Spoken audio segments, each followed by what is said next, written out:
Assalamualaikum warahmatullahi wabarakatuh. Shalom, Om Swastiastu, Namo Buddhaya, salam kebajikan, salam Pancasila untuk kita semua. Yang saya hormati, Bapak dosen pengampu mata kuliah Sosiologi dan Politik, Bapak Agustinus F. Pascalino Dadi, Sarjana Filsafat, Magister Humaniora, serta teman-teman mahasiswa yang saya banggakan. Puji dan syukur saya panjatkan kehadirat Tuhan Yang Maha Esa, karena atas berkat dan penyertaannya, saya dapat mengikuti dan menyelesaikan tugas ujian akhir semester mata kuliah Sosiologi dan Politik. Perkenalkan, nama lengkap saya Aurelia Andrani da Silva, biasa disapa Aurel, dengan NIM 2025410050.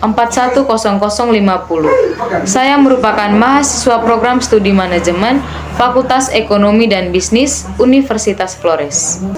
Dalam presentasi ini saya akan membahas 4 permasalahan yang terjadi di Indonesia, yaitu korupsi dan rate ranking, yang kedua pengangguran lulusan muda, yang ketiga kenaikan harga kebutuhan pokok, yang keempat program makan bergizi gratis atau MBG. Keempat permasalahan tersebut akan saya analisis berdasarkan perspektif, teori, dan materi yang telah dipelajari dalam mata kuliah Sosiologi dan Politik. Selanjutnya saya akan memaparkan pembahasan dari masing-masing permasalahan tersebut. Selanjutnya saya akan memberikan gambaran umum untuk keempat masalah ini. Yang pertama, masalah korupsi dan rate ranking. Korupsi merupakan penyalahgunaan jabatan atau kekuasaan untuk memperoleh keuntungan pribadi.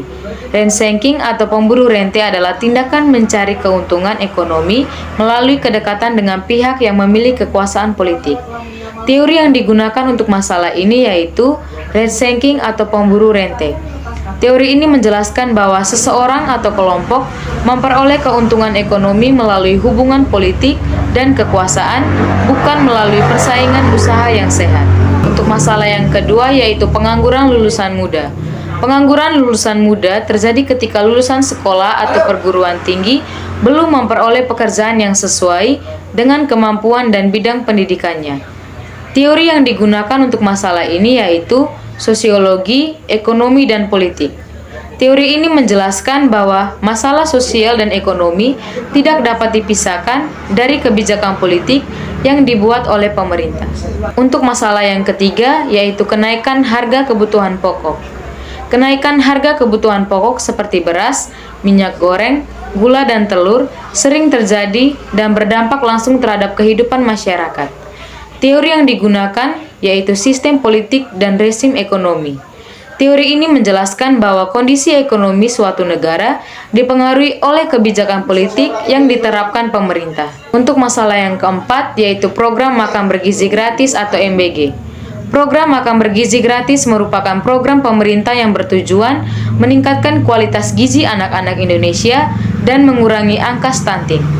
Teori yang digunakan yaitu bisnis dan politik, interaksi negara dan masyarakat dalam perumusan kebijakan. Teori ini menjelaskan bahwa kebijakan publik dibuat oleh pemerintah untuk menjawab kebutuhan dan permasalahan masyarakat. Berikutnya kita masuk pada analisis untuk keempat masalah ini. Untuk masalah yang pertama, korupsi dan rate ranking. Korupsi dan rate ranking menjadi masalah serius karena menghambat pembangunan dan merugikan masyarakat. Dana yang seharusnya digunakan untuk pembangunan sering disalahgunakan demi kepentingan pribadi atau kelompok tertentu. Dari sisi ekonomi, korupsi menyebabkan kerugian negara dan mengurangi efisiensi penggunaan anggaran. Dari sisi sosial, masyarakat merasa tidak mendapatkan keadilan. Dari sisi politik, korupsi dapat menurunkan kepercayaan masyarakat terhadap pemerintah. Dampak positif yang pertama, memberikan keuntungan bagi kelompok tertentu dalam jangka pendek. Dampak negatifnya yang pertama, menurunnya kepercayaan masyarakat. Yang kedua, terhambatnya pembangunan. Yang ketiga, meningkatnya ketimpangan sosial. Yang keempat, menurunnya kualitas pelayanan publik. Solusinya, yang pertama, memperkuat penegakan hukum. Kedua, meningkatkan transparansi penggunaan anggaran. Yang ketiga, memperkuat pengawasan publik. Dan yang terakhir, menanamkan pendidikan anti korupsi sejak dini. Pendapat saya untuk masalah ini, korupsi dan rate ranking merupakan masalah yang sangat merugikan karena menghambat pembangunan dan mengurangi kepercayaan masyarakat terhadap pemerintah. Oleh karena itu, pemberantasannya harus dilakukan secara tegas dan berkelanjutan. Untuk masalah yang kedua, mengenai pengangguran lulusan muda.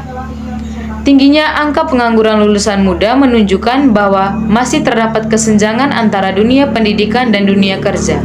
Banyak lulusan memiliki kemampuan akademik, tetapi belum memiliki keterampilan yang sesuai dengan kebutuhan industri. Dari sisi ekonomi, pengangguran menyebabkan produktivitas menurun. Dari sisi sosial, pengangguran dapat menimbulkan ketidakpastian masa depan dan masalah kesejahteraan. Dari sisi politik, pemerintah dituntut untuk menciptakan lapangan pekerjaan yang lebih luas. Dampak positif untuk masalah ini yang pertama, mendorong generasi muda untuk berwirausaha. Yang kedua, memotivasi peningkatan keterampilan. Dampak negatif yang pertama, menurunnya produktivitas. Yang kedua, meningkatnya kemiskinan. Yang ketiga, bertambahnya beban ekonomi keluarga.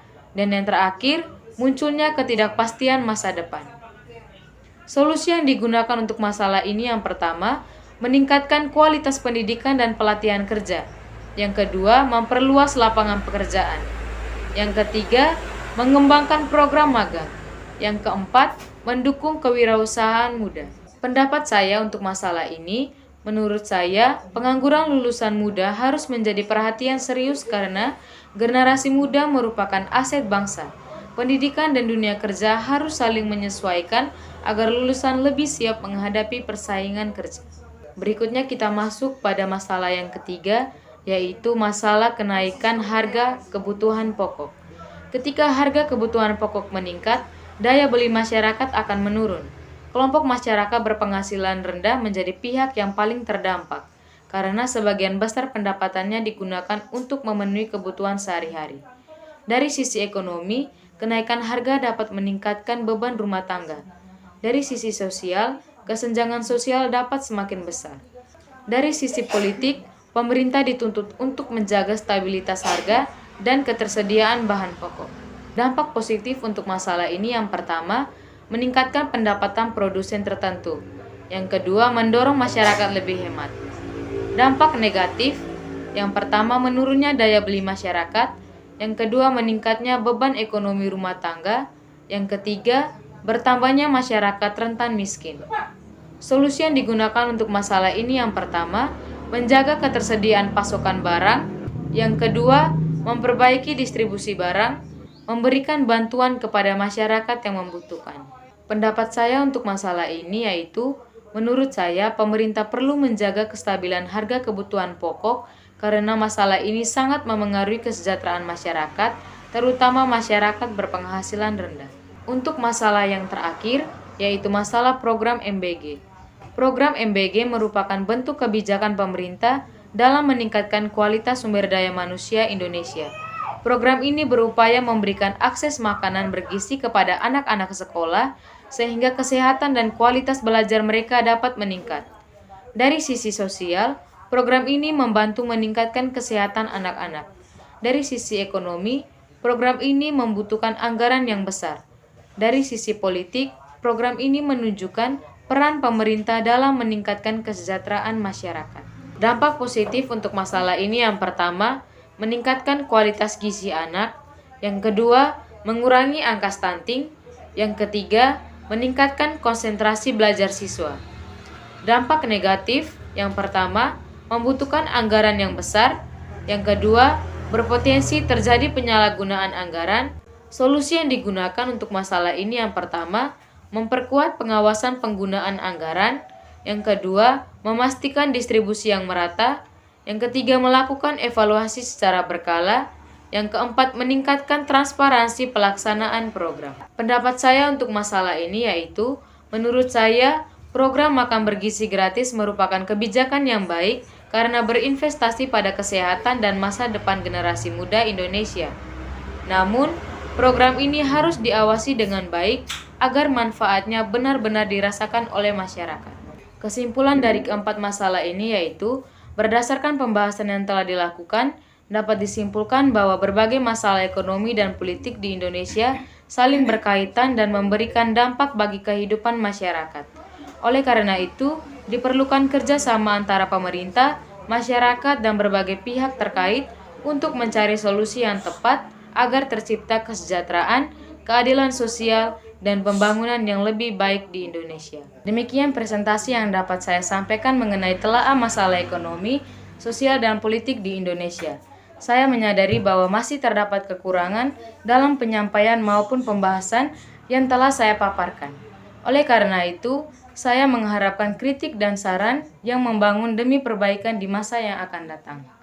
Terima kasih atas perhatian Bapak dosen dan teman-teman sekalian. Saya akhiri presentasi ini. Terima kasih. Tuhan memberkati untuk kita semua.